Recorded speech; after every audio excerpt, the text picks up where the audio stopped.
Una stonda di spartira e di cultura, un'émission d'André Casabianca.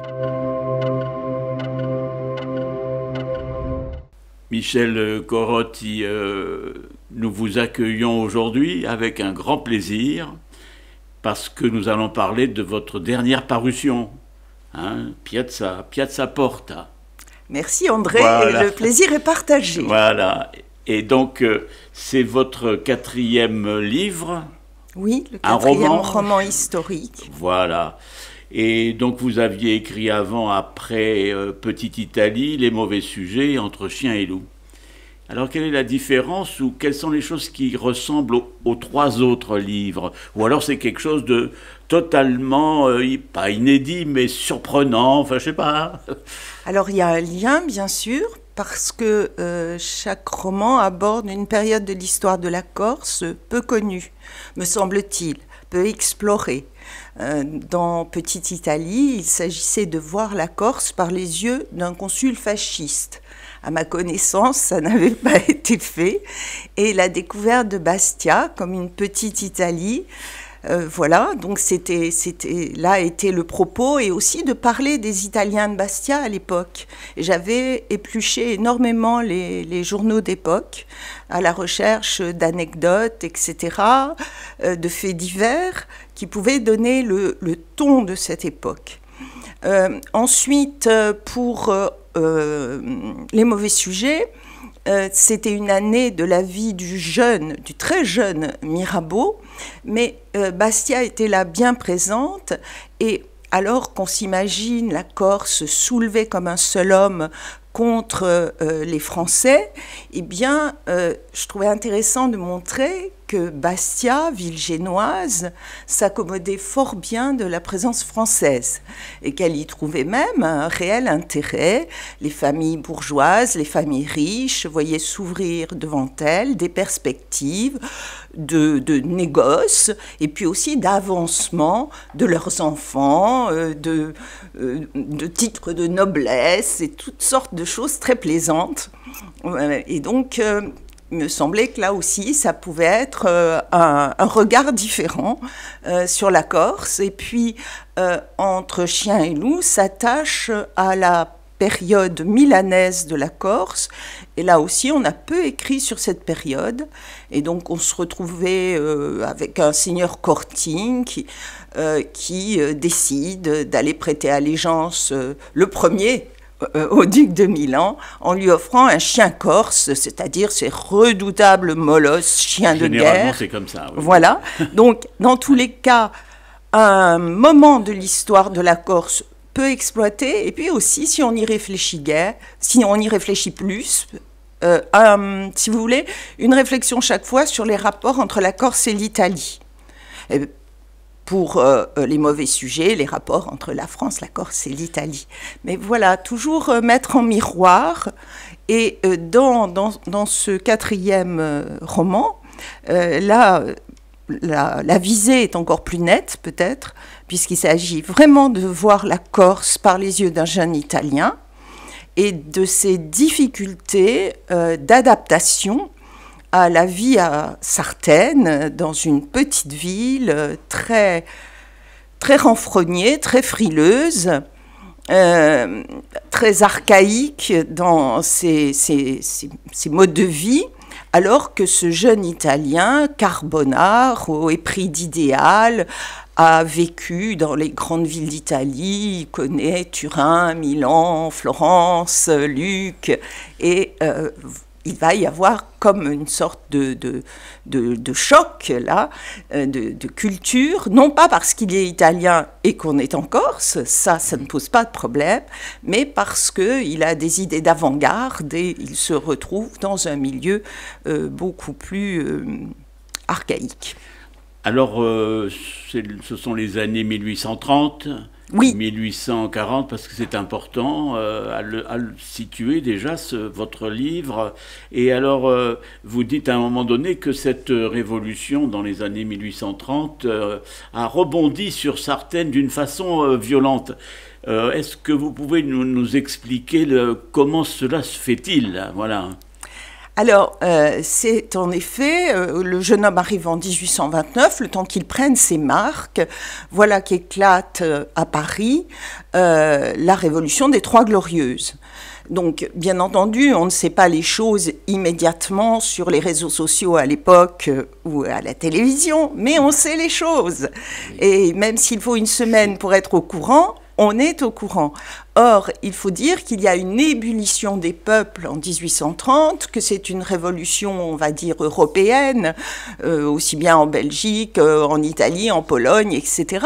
Donc, cette effervescence et puis cet écho des Trois Glorieuses, de ces journées révolutionnaires, arrive jusqu'à Sartène.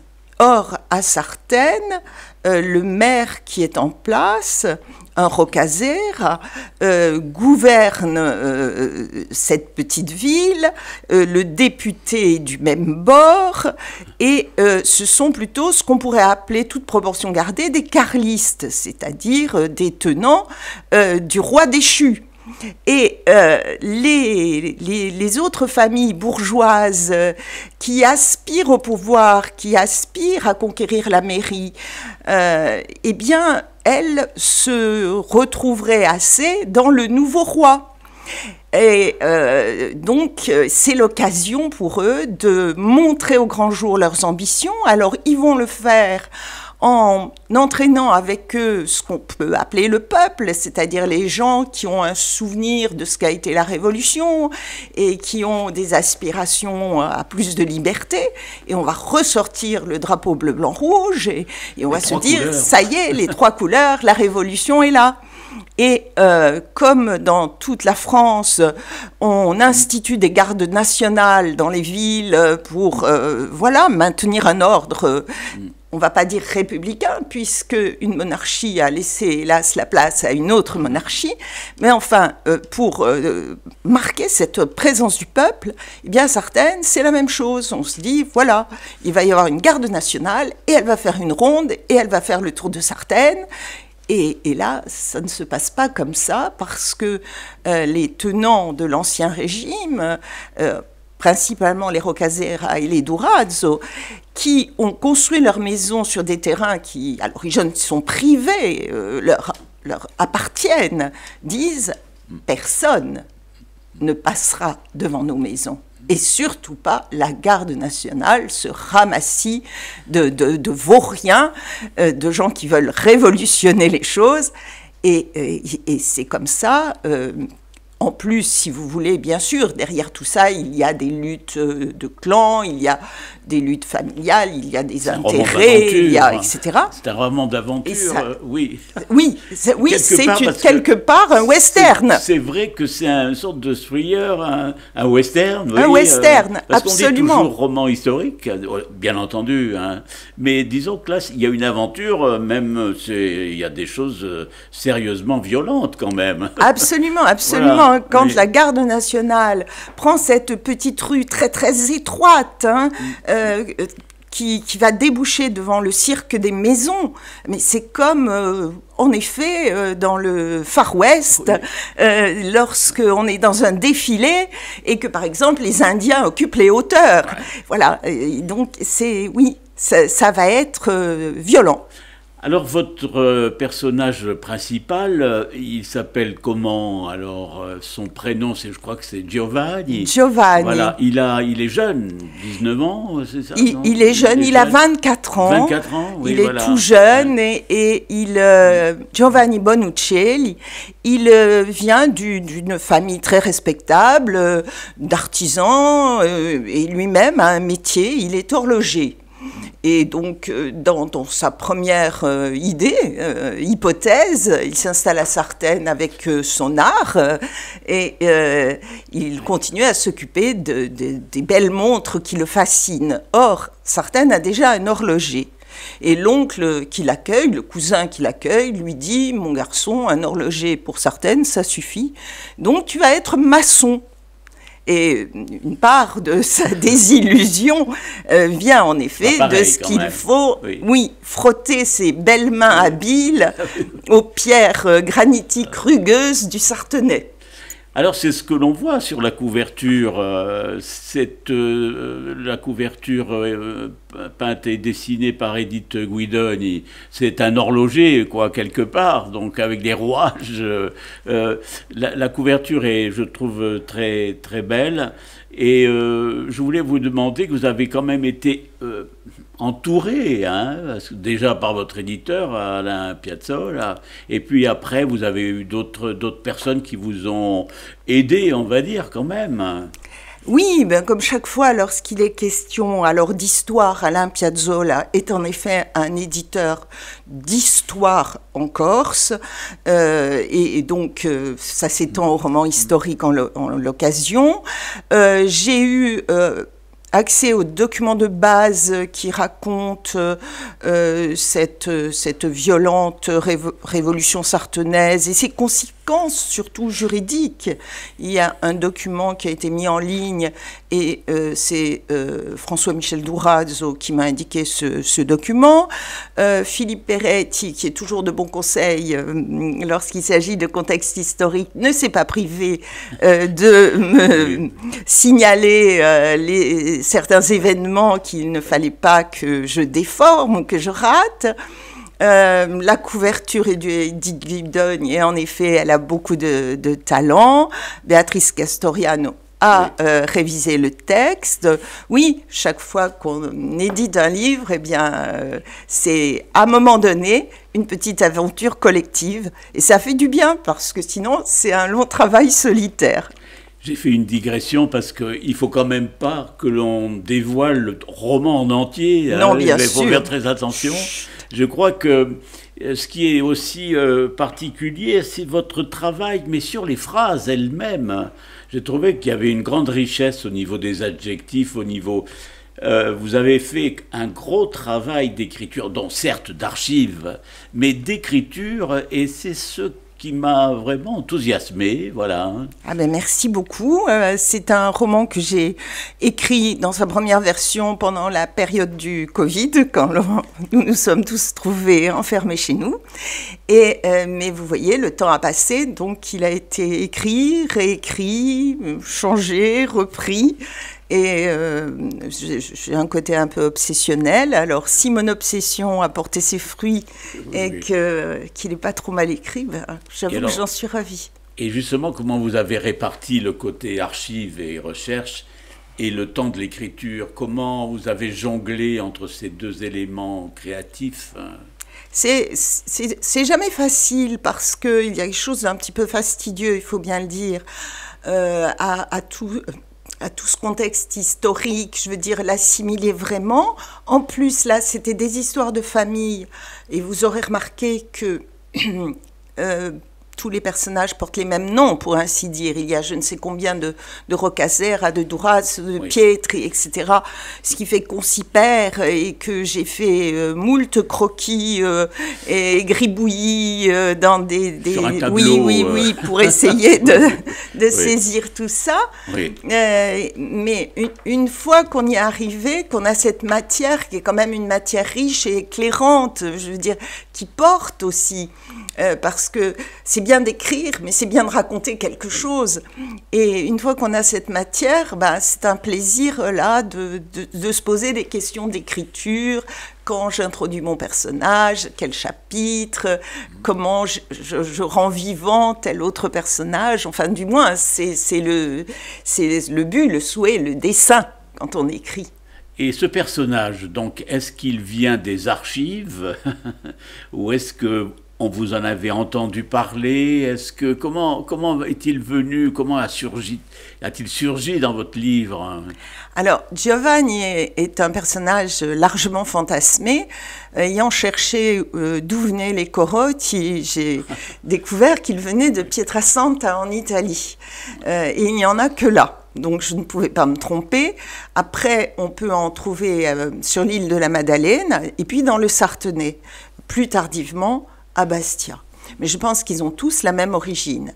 Ce sont des artisans, qu'ils soient maçons, qu'ils soient menuisiers, etc. Des constructeurs, on va dire. Et des gens comme Michel-Édouard Nigaglione ont eu la gentillesse de chercher pour retrouver ce que mes aïeux là, avaient pu construire dans le Sartenay, comme clocher, etc. Et donc, à partir de là, j'ai légèrement décalé dans le temps pour pouvoir positionner cette histoire exactement en 1829-1830. Et j'ai imaginé,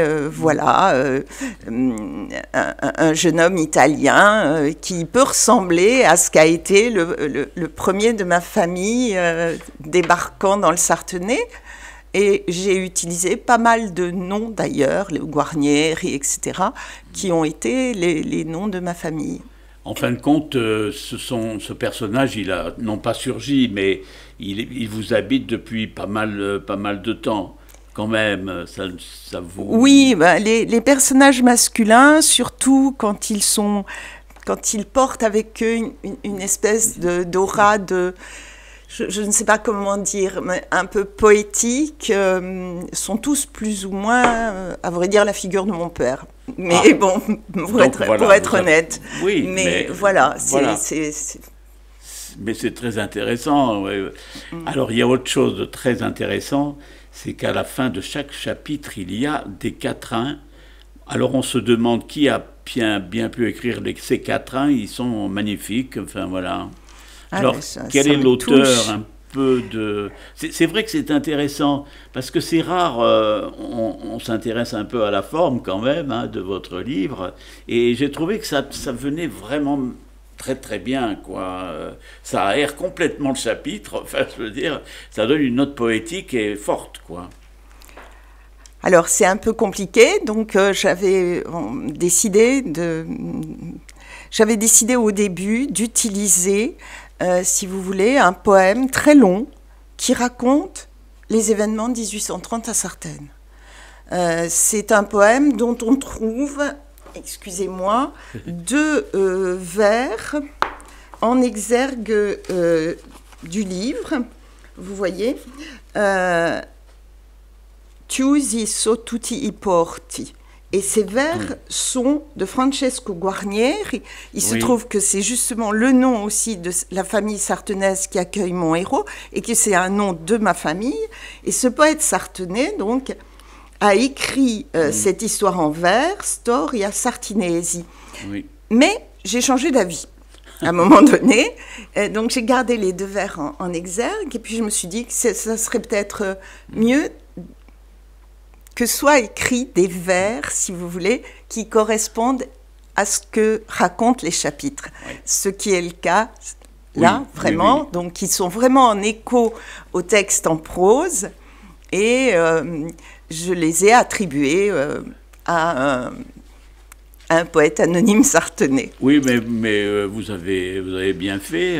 Je trouve que ça met un petit touche de mystère. Ben, c'est bien. Le mystère, ça compte dans un roman d'aventure, voilà. Un roman historique. Et là, j'ai un petit quatrain sous les yeux. Même si j'ai cessé de tenir mes êtres et je suis éloigné pour parcourir le monde, au très fond de mon âme, je les garde gravés et j'en conserve encore les souvenirs radieux. Oui, on est dans un autre paysage, enfin, c'est assez intéressant. On va peut-être conclure, Michel Corotti, avec une petite lecture, un extrait pour donner encore aux lecteurs et aux auditeurs l'envie de lire absolument ce livre, quoi, avec plaisir. Bien volontiers. Je peux vous lire par exemple le début du chapitre 2, qui est l'arrivée du personnage en Corse. Voilà, le chapitre s'appelle « Viaggiare e un'arte ». Il prend plaisir à voir la mer s'ouvrir devant lui. Par beau temps, avec un vent bien établi, il ne faut que quelques heures de navigation à une tartane de 50 tonneaux, dotée de 2 mâts et 8 hommes d'équipage, comme la Santa Zita, pour traverser ce bras de mer étroit et longer les îles de la Meloria, de Gorgone, de Capraia. Giovanni se poste sur le pont près de la Lys. Sous ses pieds, il entend s'affairer le coq et le cambusier. dans la cale sombre et silencieuse, dorment caisses ou barriques de contrebande que le patron, un Napolitain installé dans le quartier de la Venezia, ce faubourg de Livourne proche du port et de ses canaux, se propose de faire entrer illégalement en Corse. Sa montre, lourde comme une pierre au creux de la main, Giovanni songe, tout en contemplant, sur le scintillement de l'eau, l'écume soulevée par l'étrave. Son destin est momentanément suspendu entre la terre ferme et l'île. L'été exhale son souffle tiède sur le dos de la mer. Quel apaisement d'entendre chanter le gréement, de n'être plus qu'un œil immense ouvert sur l'horizon. Le soleil levant lustre de rose l'envers des ailes des goélands. Plus tard, il voit, dans de grandes éclaboussures d'eau et de soleil, jouer une bande de dauphins. Sa mélancolie s'est évanouie. Rien de sombre ne peut résister à cette glorieuse journée. Il a eu raison de partir. Il n'est pas né pour vivre et mourir au gîte comme un lapin. C'est donc un véritable aventurier, ce personnage, quelque part. Oui. Je crois qu'avec la lecture que vous venez de nous faire, vous nous avez donné l'envie de lire votre livre. Et c'est le but tout de même, c'est l'objectif de notre rencontre aujourd'hui. Merci beaucoup, Michel Corotti. Merci, André.